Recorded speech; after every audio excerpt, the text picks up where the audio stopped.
할렐루야. 귀하고 복된 날 하나님 주시는 풍성한 은혜가 여러분과 함께 하시기를 주님 이름으로 축원합니다. 오늘 참 감회가 새롭습니다. 여기 오신 분들 한 분 한 분 하나님 주시는 풍성한 은혜가 함께 하였으면 좋겠고요, 하나님 주시는 소망과 기쁨이 넘치는 그런 시간이었으면 좋겠습니다. 여러분은 미래를 향한 소망을 가지고 계신가요? 미래의 희망을 가지고 계신가요? 미래를 보면 암울하신 분 없으신가요? 역사의 변천은요, 미래의 소망을 가지고, 미래의 희망을 가지고 사는 사람들을 통해서 역사의 변화와 발전이 일어났죠. 그죠?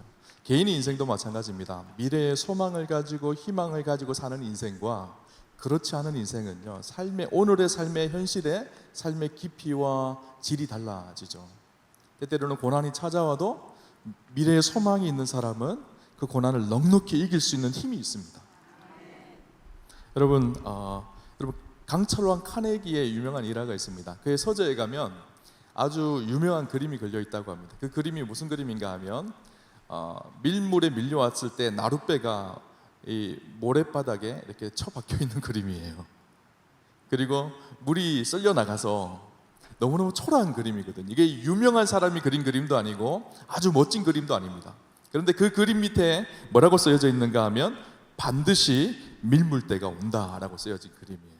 근데 이 그림을 왜 이 카네기가 좋아했는가 하면 그가 젊었을 때 굉장히 힘들고 어려운 삶을 살았대요. 그래서 이렇게 세일즈맨을 하면서 물건을 팔러 다녔는데 한 노인의 집에 들어갔는데 그 그림이 걸려 있었던 거예요. 근데 그 밑에 문구 반드시 밀물에 때가 있다, 이 말이 그의 마음속에 확 박힌 거예요. 28살 때 그 노인을 찾아갔다고 합니다. 찾아가서 어르신이 돌아가시면 저 그림을 저에게 주셨으면 좋겠다고, 그래서 그 그림을 받았다고 합니다. 그리고 나서 그의 서재에 항상 그 그림이 걸려 있었다는 거예요. 지금은 힘들고 낙심이 되고 어려운 상황이 우리의 삶 속에 찾아오지만 그럼에도 불구하고 하나님이 주시는 밀물의 때가 있다라는 사실을 그는 바라보고 하루하루를 살았다라는 거예요. 소망이 있는 사람과요, 소망이 없는 사람은요, 오늘을 살아가는 삶의 깊이와 질이 달라집니다. 작은 고난이 와도요, 금방 낙심합니다. 작은 어려움 앞에도 소망이 없는 사람은요, 금방 쓰러지죠. 2차 대전에 이런 일이 있었다고 합니다. 독일의 아우슈비츠 수용소에 이런 소문이 돌기 시작했다고 합니다. 이번 성탄절이 오면 많은 사람들을 석방시켜준다는 소문이 돌았다는 거예요. 사람들이 희망에 부풀었어요. 절망스러웠던 사람들이 눈이 반짝반짝하기 시작하고요, 생명이 막 호흡이 돌아오고 생기가 나기 시작했어요. 나도 풀려질 수 있겠구나, 나도 살 수 있겠구나, 이런 소망이 돌기 시작한 거예요. 성탄절이 점점 다가왔습니다. 성탄절이 되었는데 웬걸요, 아무런 소식이 없는 거예요. 성탄절이 지나고 하루가 지나고 이틀이 지나고 며칠이 지났는데 그때부터 사람들이 소망이 끊어진 거죠. 사람들이 점점 죽어나가기 시작하더라는 거예요. 성탄절에 풀려날 수 있다는 희망을 가지고 살 때는 사람들이 죽었던 사람들도 벌떡벌떡 일어나며 살았는데 희망이 끊어지니까, 소망이 끊어지니까 그때부터 많은 사람들이 죽어갔다라는 거예요. 여러분, 소망이 있는 삶과요, 소망이 없는 삶은요, 오늘의 삶을 다르게 살아갈 수가 있습니다. 오늘 성경에 보면 오늘 사실 이 소망에 대한 이야기를 여러분들과 나누고 싶습니다. 혹시나 우리 인생 중에도 어려운 낙심이 찾아오신 분들이 있을지 모르겠어요. 그러나 우리의 진짜 소망 되신 하나님을 발견하는 오늘 그런 시간 되시기를 주님 이름으로 축원합니다. 오늘 본문을 보면요, 좀 이해되지 않는 부분이 있습니다. 어떤 부분인가 하면 예레미야 29장 1절에 보면 이 예레미야가 오늘 이 예루살렘에 있던 이스라엘 백성들이 포로로 바벨론에 끌려가서 바벨론의 포로로 있는 사람들에게 보낸 편지가 예레미야, 오늘 우리가 읽었던 본문이거든요. 예레미야 29장 1절에 보면 선지자 예레미야가 예루살렘에서 이 같은 편지를 느부갓네살이 예루살렘에서 바벨론으로 끌고 간 포로 중 남아있는 장로들과 제사장들과 선지자들과 모든 백성에게 보냈는데, 이 예레미야가 보낸 편지의 내용이에요. 그런데 4절부터 7절까지 보면 이런 내용이 나옵니다. 만군의 여호와 이스라엘의 하나님께서 예루살렘에서 바벨론으로 사로잡혀가게 한 모든 포로에게 이와 같이 말씀하시니라. 너희는 집을 짓고 거기에 살며 텃밭을 만들고 그 열매를 먹으라. 아내를 맞이하여 자녀를 낳으며 너희 아들이 아내를 맞이하며 너희 딸이 남편을 맞아 그들로 자녀를 낳게 하여 너희가 거기에서 번성하고 줄어들지 아니하게 하라. 너희는 내가 사로잡혀 가게 한 그 성읍의 평안을 구하고 그를 위하여 여호와께 기도하라. 이는 그 성읍이 평안함으로 너희도 평안할 것임이니라. 무슨 말씀인가 하면요, 지금 바벨론의 포로로 사람들이 끌려갔어요. 하나님 주시는 메시지가 무엇인지를 예레미야가 가르쳐주고 있어요. 그런데 뭐라고 얘기하는가 하면 너희는 집을 짓고 살고 텃밭을 만들고 열매를 먹고 아내를 맞이하고 자녀를 낳고 너희 아들이 또 아내를 맞이하고 또 그 자녀들을 낳고 그 땅, 이 바벨론 땅을 평안을 빌면서 그렇게 살아라, 그렇게 말하고 있어요. 아니 지금 포로로 끌려와서 힘들어 죽겠는데 계속 살아라는 거예요. 거기서 이해되지 않나요? 이해되지 않지 않나요? 아니 하나님께서 짠 하고 나타나셔서 야 걱정하지 마, 1년 후에 내가 돌아가게 해줄게. 여러분 걱정하지 마십시오. 하나님께서 1년 후에 2년 후에 금방 돌아가게 해주시겠습니다. 이런 말씀을 보내면 축복의 말씀이잖아요, 그죠? 근데 그런 축복의 말씀이 아니라 그곳에서 집을 짓고 땅을 사서 나무를 심고 곡식을 거두고 결혼을 하고, 결혼하면 자녀들을 낳으면 자녀들도 결혼시키고 또 결혼을 하고 또 자녀들을 낳고 그렇게 살라는 거예요, 거기서. 그렇죠? 저는 본문을 보면 좀 이해가 안 됐어요. 아니 하나님을 그렇게 섬기고 하나님을 섬겼던 이스라엘 백성들이 바벨론의 포로로 깔려, 물론 그들이 범죄해서 끌려갔지만 하나님께서 그들을 회복시켜 주셔, 빠른 시간 내에 회복시켜 주셔야 되잖아요. 우리의 기도가 그렇지 않나요? 대부분 내 삶 속에 고난이 찾아오고 어려움이 찾아오면 하나님 빨리 좀 회복하게 해주십시오. 빨리 속히 바로 좀 하나님 회복하게 해주십시오. 이것이 보통 우리의 기도가 아닌가요? 근데 하나님께서 아내를 맞이하고 자녀를 낳고 또 그 자녀가 또 아내를 맞이하고 또 자녀를, 그럼 몇 년이에요 벌써 이게? 그죠? 몇십 년이 지나서 그때까지 너희가 거기서 견디며 살으라는 거예요. 그리고 바벨론의 평안을 빌어주라는 거예요. 아니 우리의 적군인 그 바벨론에게 어떻게 평안을 빌어줄 수가 있어요, 그죠? 하나님이 이해되지 않습니다. 오늘 본문을 보면서 떠올랐던 말씀이 있어요. 이사야 55장 8절 9절 말씀인데요. 이는 내 생각이 너희의 생각과 다르며 내 길은 너희의 길과 다름이니라. 여호와의 말씀이니라. 이는 하늘이 땅보다 높음 같이 내 길은 너희의 길보다 높으며 내 생각은 너희의 생각보다 높음이니라. 자, 이 말씀을 별로 안 좋아합니다. 하나님이 좀 내 마음대로 내 생각대로 일해주시면 좋은데 하나님은 내 생각과 내 마음과 다르게 일하신다라는 거예요. 근데 말씀을 보니까 어떻게 말씀하고 있죠? 하늘이 땅보다 높음같이 내 길은 너희의 길보다 높으며 내 생각은 너희의 생각보다 높음이라. 하나님이 우리의 생각과 우리의 계획대로 일하시지는 않은데 놀라운 사실은 우리가 생각하는 것보다 훨씬 더 깊은 방법으로 일하시고 훨씬 더 높은 방법으로 일하시는 분이 하나님이시라는 거예요. 우리는 늘 내 생각만 합니다. 그래서 하나님, 내가 기도하는데 내 방법대로 내 생각대로 이 일이 이루어지게 해주십시오. 우리 대부분의 기도가 그렇지 않나요? 하나님, 이 방법대로 이렇게 꼭 이루어주세요. 우리 자녀들 대학 입시하는데 좋은 성적 나올 수 있도록 꼭 이루어주세요. 하나님, 우리 남편 승진할 수 있도록 꼭 이루어주세요. 우리가 이미 그 기도의 결과를 만들어 놓고 하나님 이렇게 해주십시오, 이렇게 할 때가 참 많잖아요, 그죠? 근데 때때로는 하나님께서 뭐라고 말씀하시는가 하면 내 생각이 너희 생각보다 높아, 내 뜻이 너희 뜻보다 높아, 깊어, 그렇게 말씀하신다는 거예요. 여러분, 우리의 기도를 한번 가만히 여러분 인생을 가만히 생각해 보세요. 제가 제 인생을 한번 뒤돌아봤어요.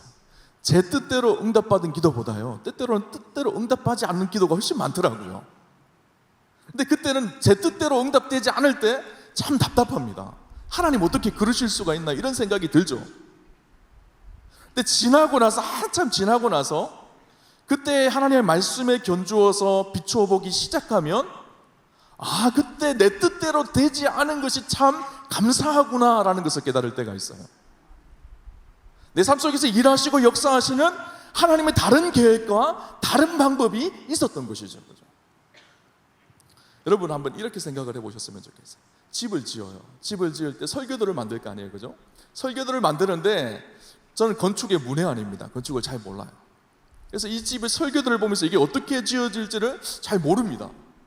그래서 공사하는 중에 그 집을 가보면요, 엉망진창이에요. 막 철근도 막 삐져나와 있고, 세멘 콘크리트를 쳤는데 울퉁불퉁하고, 속으로 그런 생각, 이게 집이 될 수 있을까? 이런 생각이 들어요.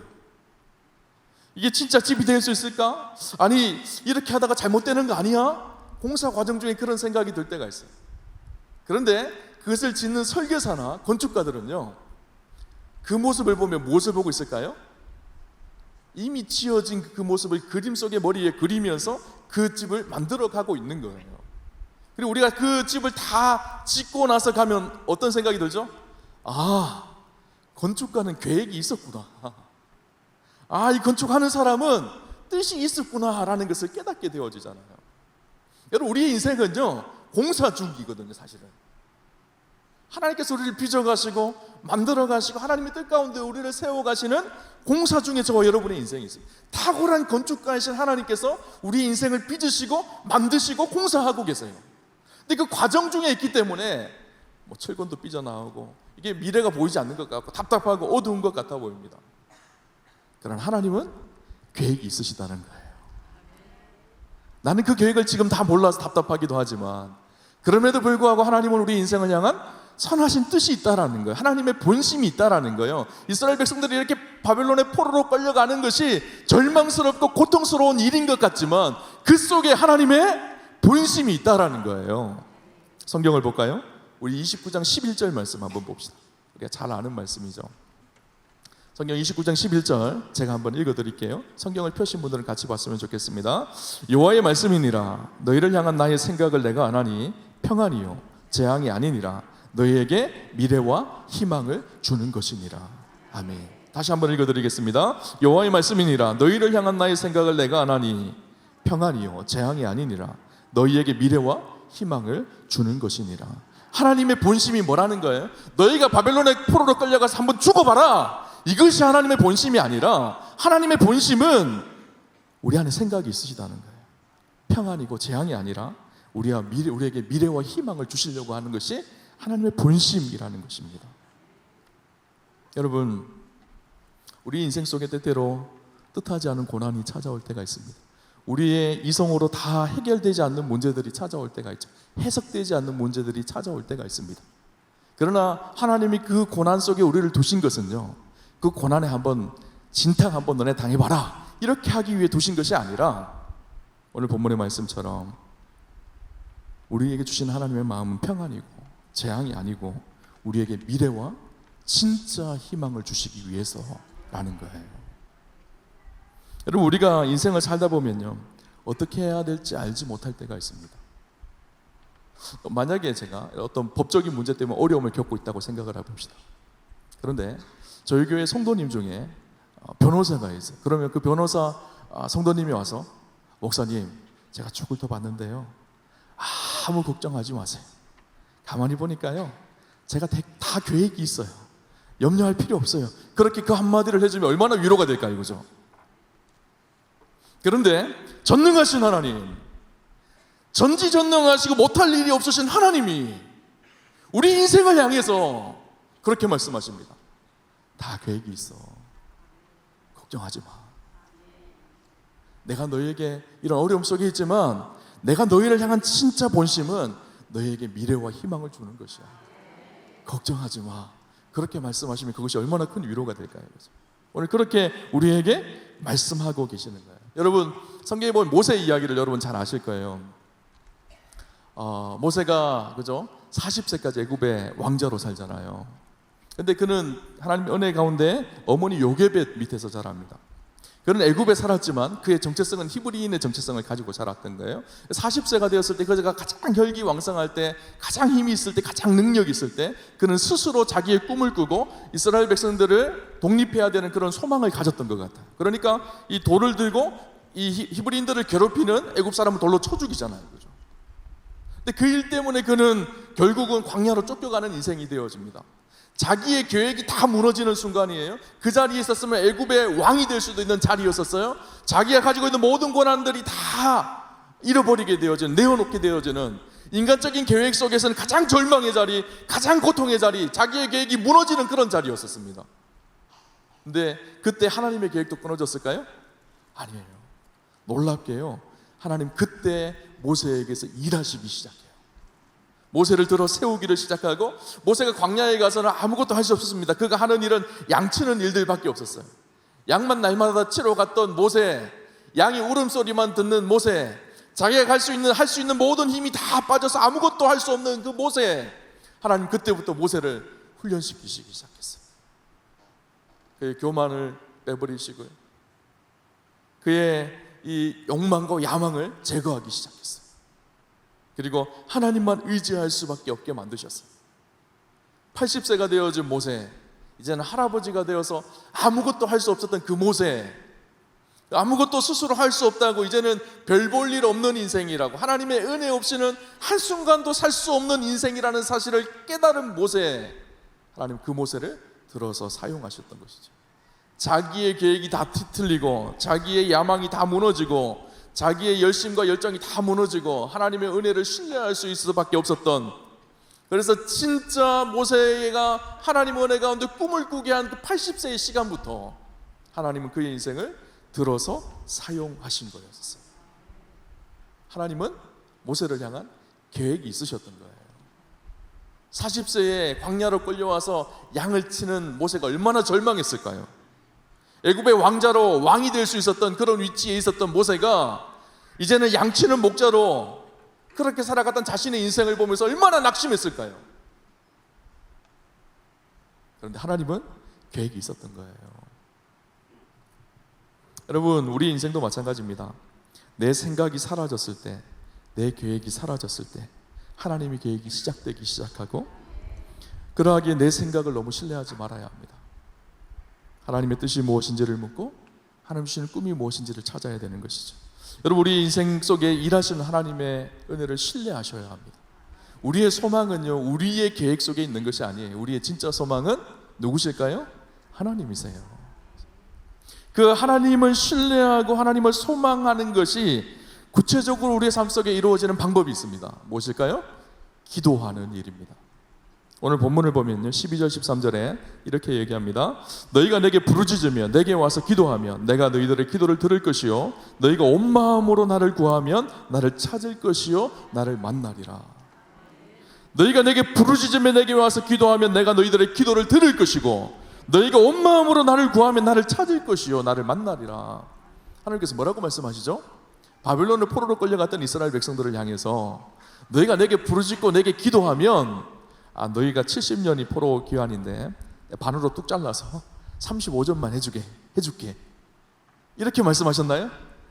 열심히 기도하면, 뜨겁게 기도하면 이 고난의 기간을 좀 한 2년으로 줄여줄게 이렇게 말씀하셨나요? 그렇게 말씀하지 않으셨어요? 뭐라고 말씀하셨죠? 내가 너희를 만나리라. 무슨 말씀일까요? 하나님을 만나게 하신다는 거예요.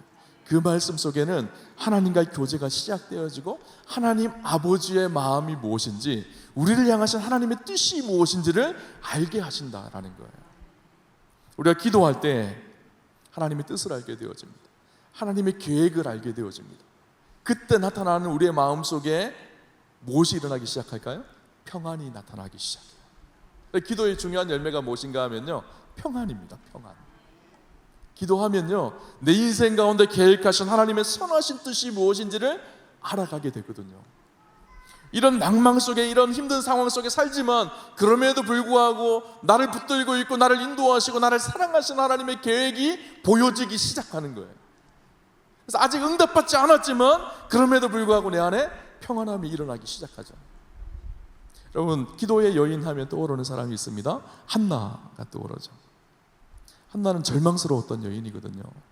당시에 출산을 하지 못한다는 것은요, 정말 죽을 것 같은 괴로움, 요즘 말로, 요즘에도 힘들겠죠, 출산을 하지 못한다면.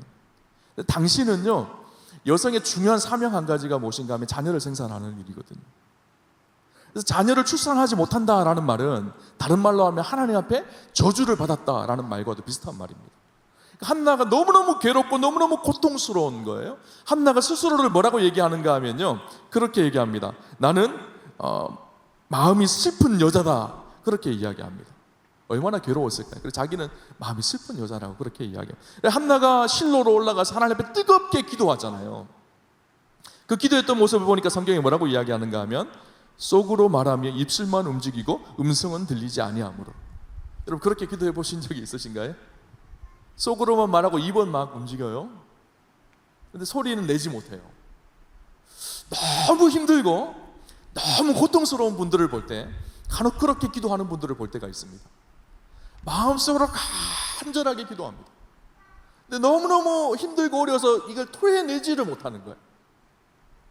입은 이렇게 계속 움직이고 있는데 마음속으로 그렇게 기도하고 눈물을 흘리며 간절하게 한나가 기도하고 있습니다.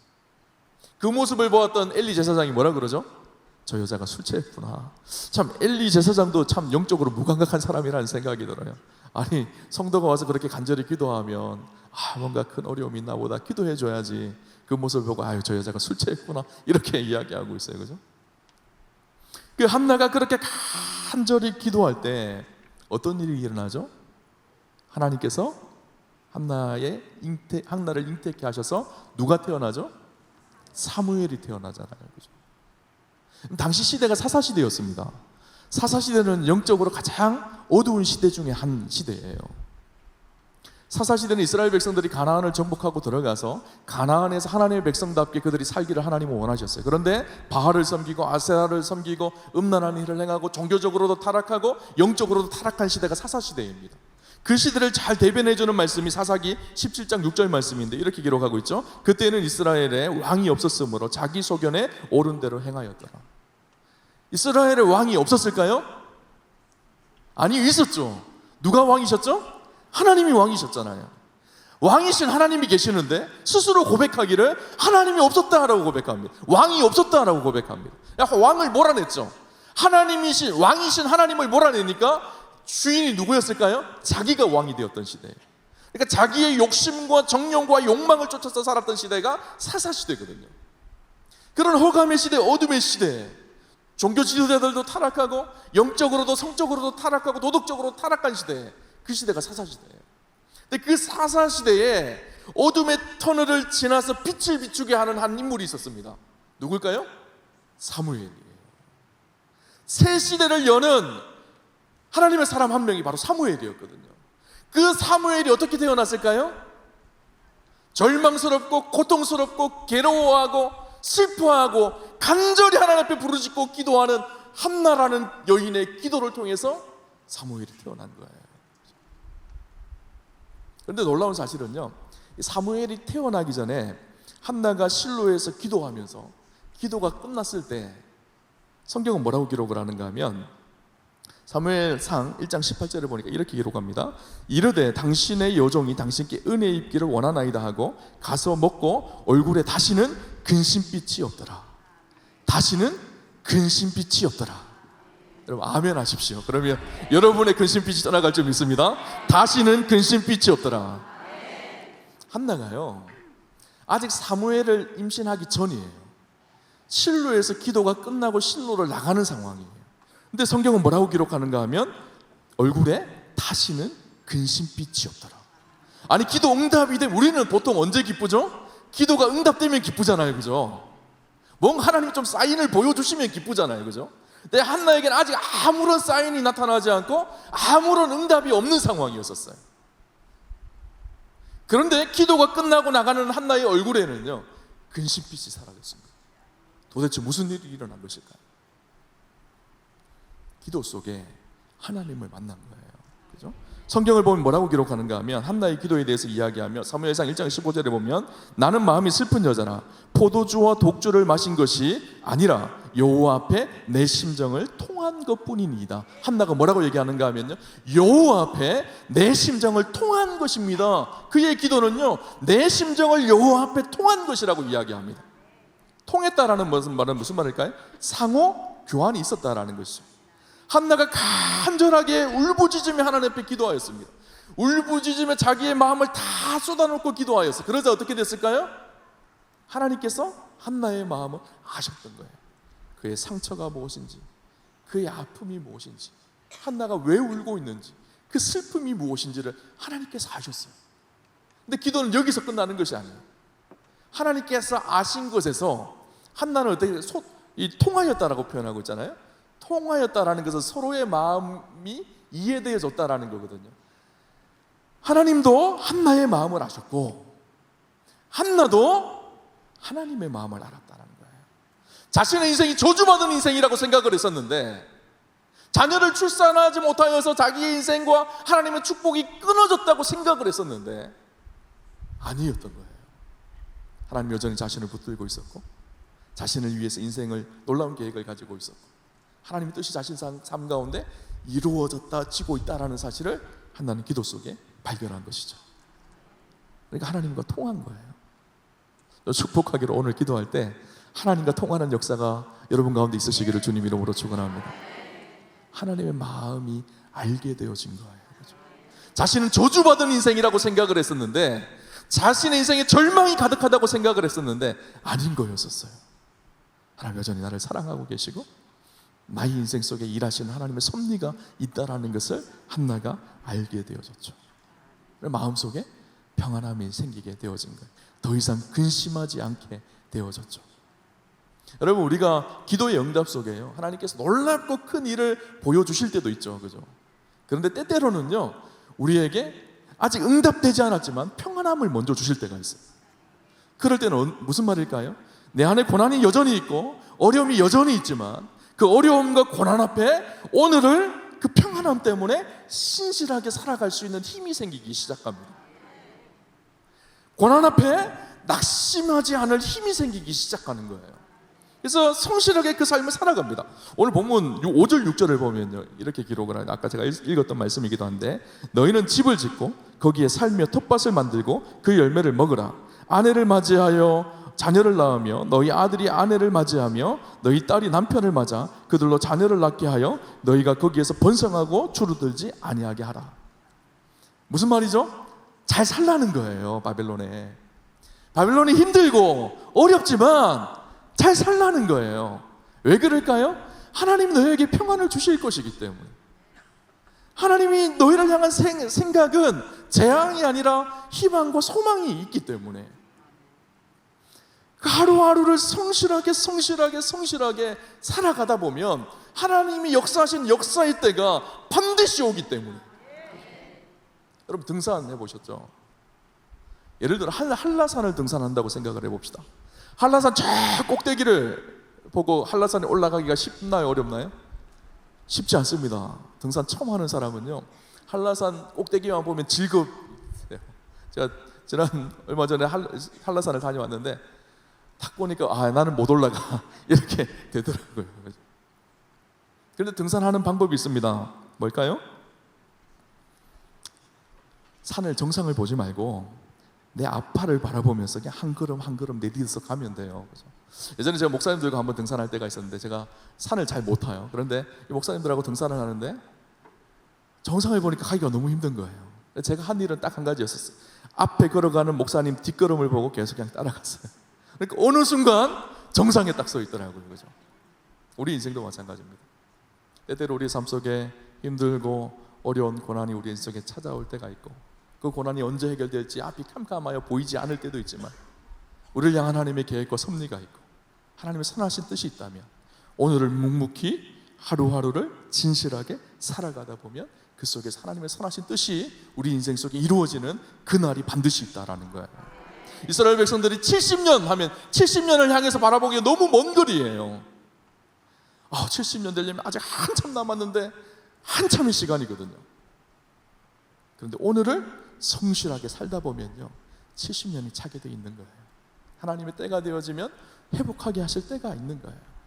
기도는요 오늘을 견디며 살게 할 수 있게 하는 힘을 주는 것이 바로 기도입니다. 하나님의 뜻을 알고 그 뜻대로 순종하게 하는 힘이 기도 속에서 나오는 것이죠. 여러분, 이런 이야기를 잘 아시죠? 요즘엔 찬양도 나오고 그러더라고요. 이 또한 지나가리라. 찬양도 가요도 있더라고요. 그렇죠? 이 또한 지나가. 여러분, 이 말이 처음에 어디서 시작되어졌는가 하면 이 다윗 왕 때 있었던 이야기라고, 전설이라고 하는데 뭐 진짜인지는 모르겠어요. 하여튼 이런 이야기입니다. 다윗 왕이 반지를 하나 맞추려고 하는데 그 반지에 좀 좋은 옥구를 글귀를 하나 써놓으면 좋겠다라는 생각이 들었어요. 반지를 세공하는 사람에게 가서 나를 위해 아름다운 반지를 하나 만들어줬으면 좋겠는데 그 반지 안에 평생토록 기억되어질 수 있는 글귀를 하나 새겨달라고 했습니다. 내가 너무 좋은 일이 있어서 너무 교만해지지도 않고 또 너무 힘들다고 낙심하지도 않을 그런 좋은 글귀 하나만 넣어주면 좋겠다 생각이 들어서 그것을 부탁을 했습니다. 이 금세공업자가 열심히 반지를 잘 만들었습니다. 도대체 그 안에 무슨 글귀를 넣어야 될지 생각이 안 나는 거예요. 그래서 다윗의 아들 솔로몬에게 찾아가서 왕자님, 아버지 다윗이 이 반지 안에 글귀를 넣어달라고 했는데 일이 잘 될 때도 교만하지 않고 일이 안 될 때도 낙심하지 않는 그런 글귀 있으면 하나만 가르쳐 주십시오. 그렇게 말하자 솔로몬이 그렇게 가르쳐 줬다는 거예요. 이렇게 써보십시오. 이 또한 지나가리라. 여러분, 고난이 있나요? 어려움이 있나요? 하나님 바라보시면 오늘을 성실하게 살기 시작하면, 기도하며 그분과 동행하기 시작하면요, 이 또한 지나갑니다. 그리고 하나님의 역사의 때가 반드시 있습니다. 처음부터 정상만 바라보고 가지 마시고요, 오늘을 성실하게 걸어가십시오. 그러면 때가 되어지면 하나님의 역사가 우리의 삶 속에 드러나기 시작할 것입니다. 오늘 본문 하나님의 본심이 무엇인지를 아셔야 돼요. 하나님의 본심은 우리가 망하는 것이 하나님의 본심이 아니라 하나님 우리에게 주신 소망과 희망이 있다라는 사실. 그래서 평안하게 세상 속에 승리하는 하나님의 사람으로 살아가게 하시는 것이 하나님의 본심이라는 사실을 기억하고 믿음으로 승리하는 저 여러분 되시기를 주님 이름으로 축원합니다.